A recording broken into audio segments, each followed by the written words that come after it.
SANDAG has presented 3 options to move the train tracks off the Del Mar Bluffs.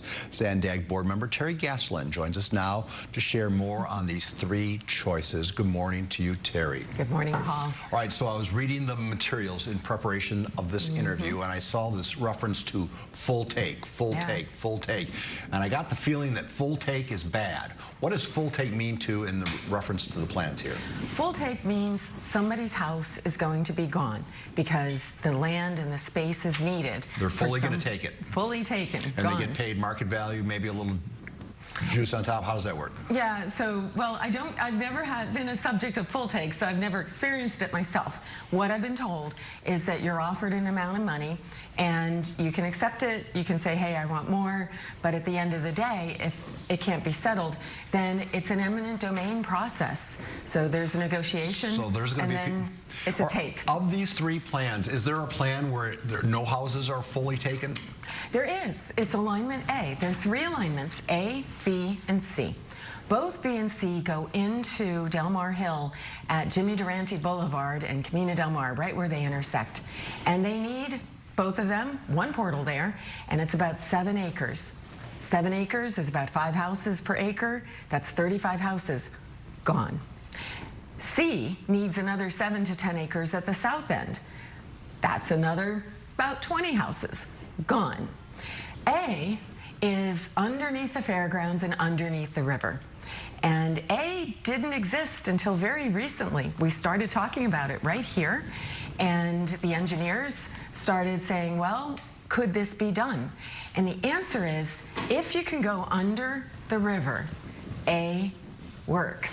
All right, well, A would solve the headache of individual litigation and people losing their homes. But the people at the Del Mar Fairgrounds are going to say, well, this construction is going on, you're killing our business. Well, and that's an open question right now. So we're about to do the environmental studies. My question is, how do we avoid disruption during construction for everybody? Because this is going to go on for years.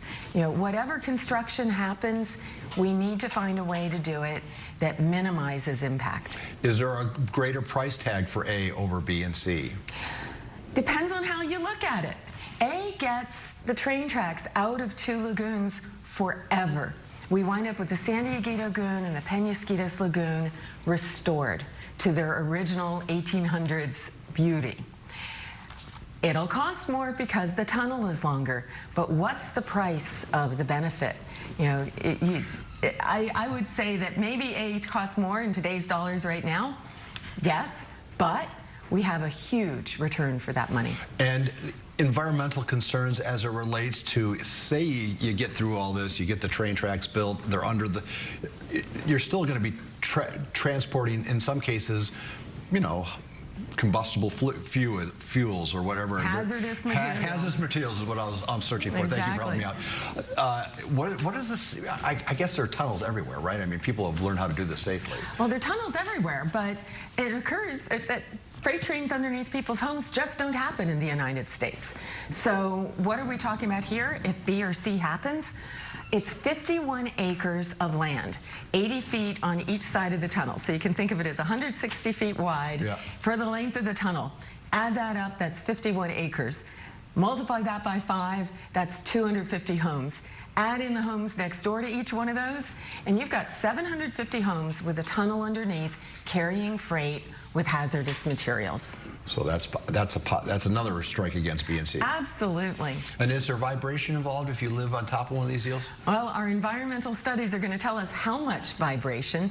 So what we've been told is they're going to measure the amount of vibration. Because that's going to kill people's resale value on their homes if they're living and everything shakes every 15 minutes. Right, and it's a sandstone bluff. Who knows what kind of sandstone caves are in there? So I'm gathering from our conversation you're a Plan A proponent. I'm a Plan A. We need to look at A really carefully. Now, there's a difficulty with A, and that's that in the Solana Beach trench, where the train tracks are now, it needs a downward grade. A 2% downward grade. That means for every 100 feet going south, it's 2 feet going down. So you have to dig deep. So the trench is going to have to be reworked to go downward in Solana Beach. All right, I suspect this is not the last time we're going to be talking about this, but we appreciate we have to look at Plan A. We do. Plan A is what we're looking at. Alignment A is what we need to look at.